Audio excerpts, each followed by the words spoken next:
Hey YouTube, I'm Mike the Rambling Newitch, and today we're talking about the Sabbat of Ostara. So what is Ostara? Ostara is the celebration of the spring equinox, also known as the vernal equinox. That's the very start of spring when daytime and nighttime are at equal lengths. We get exactly 12 hours of sunlight and 12 hours of darkness. That's actually what the word equinox means, equal night. The spring equinox happens every year in late March, usually March 21st, but depending on the year, it can land on March 20th or March 22nd. For Wiccans, Ostara, as the start of spring, is all about growth, fertility, new beginnings, and balance. In Wiccan mythology, this is the time of the year when the god and goddess have been reborn, and they fall in love with each other as if for the first time. It's this love that brings life back to the earth and awakens the animals and the vegetation.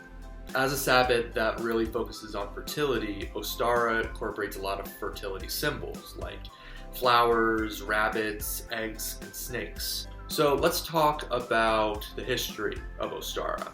A lot of people have this idea of Ostara as this pre-Christian origin of Easter. We hear a lot about the goddess Ostara and how she had this ancient fertility festival and how her sacred symbols were the rabbit and the egg, and how all these things were taken by the church and made into Easter.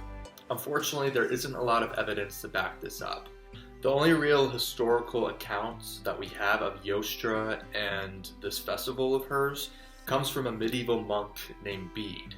We don't hear anything else about this until like 1,000 years later in 1835, when folklorist Jacob Grimm, as in the Brothers Grimm, writes about Ostara and her supposed connection to the Easter holiday. Now, that's not to say that Ostara was never really worshipped as a goddess, and it's not to say that Easter doesn't have pagan elements to it. It certainly does. But to say that the whole Christian holiday originated as a pagan festival in honor of this particular goddess, it becomes a bit of a stretch without the historical context to support it. What we do know for sure is that the spring equinox itself was important in pagan cultures. Ancient Rome, Persia, and Babylon all celebrated the spring equinox as the start of their calendar year. It was also the time sacred to deities of fertility and rebirth like Persephone and Mithras, who I'll get into in a little bit. Depending on where you lived and your climate, the spring equinox was also an important time to plant your seeds and to ensure a successful harvest. In the 1950s, as Wicca was still being developed, Gerald Gardner and his coven felt it was necessary to add the spring equinox to the neo-pagan wheel of the year. In 1968, Aidan Kelly, who was a pagan author, was so inspired by the myth of Ostara that he began to refer to the Sabbat by her more Germanic name, which was Ostara. As you can tell, this name really caught on in the pagan community, and it's still used for the spring equinox today. Now let's talk deities. Like I said before, the spring equinox has plenty of gods and goddesses that are associated with rebirth and fertility. The first and most obvious Ostara deity I want to talk about is Ostara, who is the Anglo-Saxon goddess of the dawn. Even if you're not sure about the historical details of Ostara's worship, she's still beloved today by modern pagans as a goddess associated with fertility and abundance. So in Greek myth, Persephone is the goddess of spring, who lives in the underworld for 6 months every year. When she's in the underworld, the crops wither and die, and winter comes. But when she returns to the land of the living, spring returns along with her, and everything begins to grow again. The next Ostara deity is Mithras, god of light. According to Persian and Roman myth, Mithras balanced out daytime by creating nighttime on the spring equinox. He did this by covering the sky with his dark cloak and then turning a white bull into the moon. Next we have Ishtar and Tammuz. Now Tammuz was the Babylonian god of fertility. Like Persephone, when he went to the underworld, it caused winter to happen.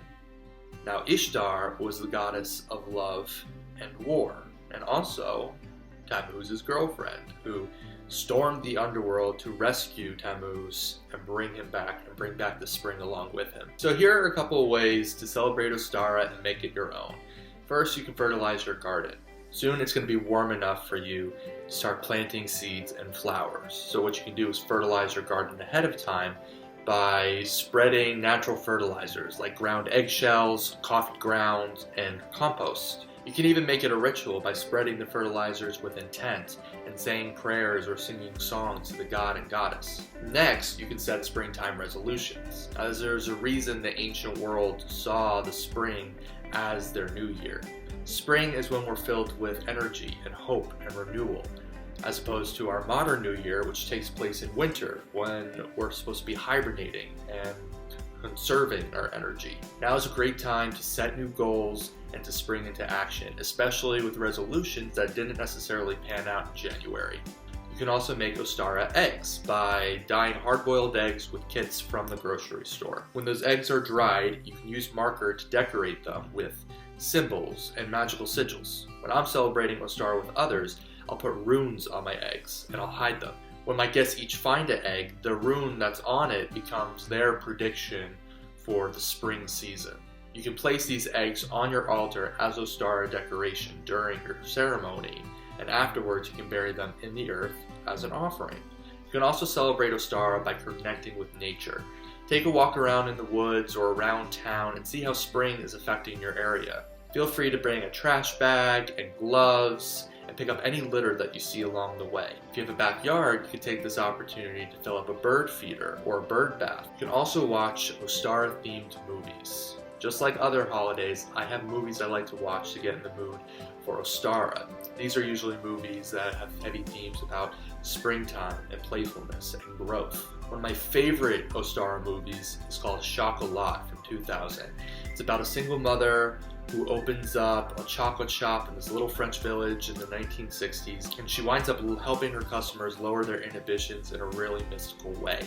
It's a really heartwarming movie, and it even ends with a fertility spring festival, so it's perfect for Ostara. Another great Ostara movie is called The Secret Garden. If you've never read the book by Frances Hodge Burnett, it's about an orphan girl who's sent to live with her uncle, and she finds a secret garden that seems almost magical to her and her friends. There have been a couple film adaptations for The Secret Garden, but my personal favorite is the 1993 version, because first of all, we love Maggie Smith, but I also really love the scene when the kids have a fire ritual together. There's something really cool about it that gives me goosebumps. Finally, you can also take this time to practice Ostara magic. Spells for abundance, growth, fertility, balance, and new beginnings are all enhanced on Ostara. Now is a really good time to manifest change and rebirth. In Wicca, spring is also the season of the air element. So any spells that utilize air or focus on air are really going to get an extra boost this time of year. You can learn more about this element by watching my air video. Since Ostara is the Sabbath of air, I usually like to prepare an Ostara incense to represent air on my altar and burn during my Ostara ritual. It's very easy to make, and I'm going to show you how to make it right now. So today we're going to make a loose incense blend for Ostara. What you're going to need is a mortar and pestle, a bowl to mix in. You want a little bottle or jar or something to keep the incense inside, to keep it fresh. And then you're going to want the actual ingredients. So for this, I'm going to be using some frankincense. I'm going to be using rose petals, some lavender flowers dried, and some jasmine essential oil. Now, any of these ingredients would make great Ostara incenses on their own. Anything that really reminds you of springtime, anything that's floral and fresh, would all be great to use on your altar or in ritual.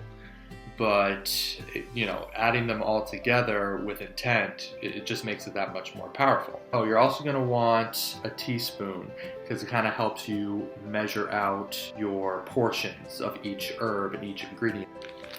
First, I'm going to start with about half a teaspoon of lavender. And we're going to grind that up really well. I like to grind clockwise and just think about springtime and my intention of new beginnings, of rebirth, of abundance, and all the things that are associated with Ostara and with the spring equinox. Once that's nice and crushed, I'm going to add that to my mixing bowl. It's already getting very fragrant. We got a nice floral aroma. Next, I'm going to add same amount, about half a teaspoon of rose. Again, I'm grinding clockwise because I'm increasing and attracting the positive qualities of springtime. I add that to my mixing bowl. This is already ground, so I don't have to put it into my mortar and pestle. But this is going to be the base. It's going to make up a good portion. So I'm actually going to use 2 teaspoons, about 2 teaspoons for this incense blend.